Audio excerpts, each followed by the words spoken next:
अज्ञानी। अब तो कहते हैं प्रत्यक्ष को प्रमाण की आवश्यकता नहीं पड़ती, क्योंकि दास ने परमेश्वर कबीर जी के द्वारा दी गई उस बुद्धि से, दास एक जीव बुद्धि है, और जब परमात्मा रजा बख्शते हैं यही जीव परमात्मा वाले ही ज्ञान को आगे चला सकता है, सुना सकता है और उसको समझ सकता है। तो उस परमात्मा की कृपा से आपके समक्ष ये तो हो ही चुका है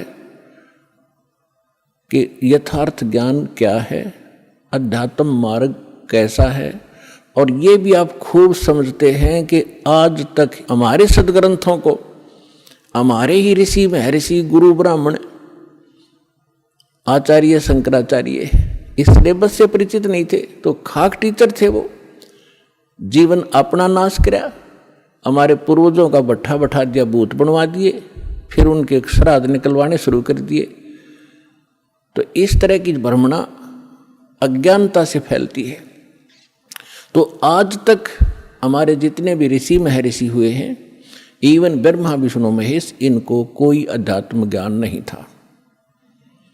पुण्यात्माओं, परमात्मा ने 600 वर्ष पहले कहा था ये ज्ञान, लेकिन उस समय हम शिक्षित नहीं थे।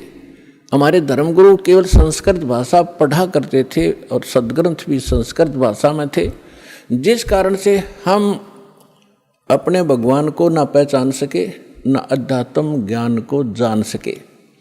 और इन अज्ञानी ऋषि महर्षि आचार्यों शंकराचार्यों ने परमात्मा का विरोध करके जनता को भ्रमित किया कि अशिक्षित जुलाहा धानक, ये नीच जाति का, ये क्या जाने सदग्रंथों के विषय में, क्योंकि ये संस्कृत नहीं जानता। तो उस समय नकलियों की दाल खूब गल गई, लेकिन मालिक तो मालिक ही होता है, सहनशील भी होता है। वो जो उद्देश्य लेकर चलते हैं वो बीच में भड़बड़ाते नहीं। उसी समय धर्मदास नाम के एक महापुरुष परमात्मा की शरण में आए थे, जो हिंदू धर्म में जन्मे थे, और ये इन्हीं भगवानों की पूजा किया करते थे, जिसके विषय में परमात्मा कबीर जी कहा करते थे, तीन देव की जो करते भक्ति, उनकी कदे ना होवे मुक्ति। 600 वर्ष पहले चौराहे पर खड़ा होकर कहा करते परमात्मा, जहाँ ये ब्राह्मण कथा कर रहे होते थे, तो उस समय परमात्मा के ऊपर बहुत मार पड़ा करती थी, पीटा करते थे, घसीटा करते थे। लेकिन परमात्मा सत्य है, उसके वचन सत्य हैं, उसका अस्तित्व सत्य है, वो झूठ ना कह सकता और ना ही वो झूठ होता है।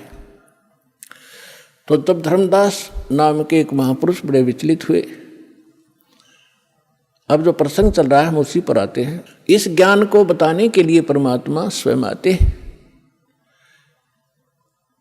परमात्मा की पहचान करने के लिए हमारे सदग्रंथ पर्याप्त हैं, जिनको आज तक हम शिरोधार्य माना करते थे। पवित्र चारों वेद, ऋग्वेद, यजुर्वेद, अथर्ववेद और सामवेद, इन चारों वेदों को हम सत्य मानते हैं, पूरा विश्व सत्य मानता है। विशेषकर हिंदू धर्म के नाम ये लिख दिए गए हैं कि हिंदुओं के ग्रंथ हैं, तो हिंदू तो इसको सत्य मानते ही मानते हैं।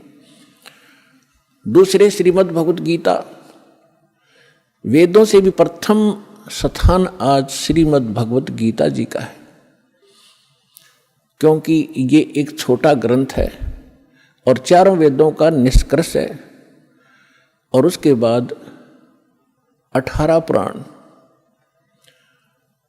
तो हमारे जो धर्मगुरु अब लगभग 2,500-3 हजार वर्ष से जो हमारे धर्मगुरु रहे हैं, उन्होंने केवल पुराणों को ही महत्व दिया और साथ में श्रीमद् भगवत गीता को भी उन्होंने समांतर सम्मान दिया है, और इन्हीं के पठन पाठन से मोक्ष बताया है।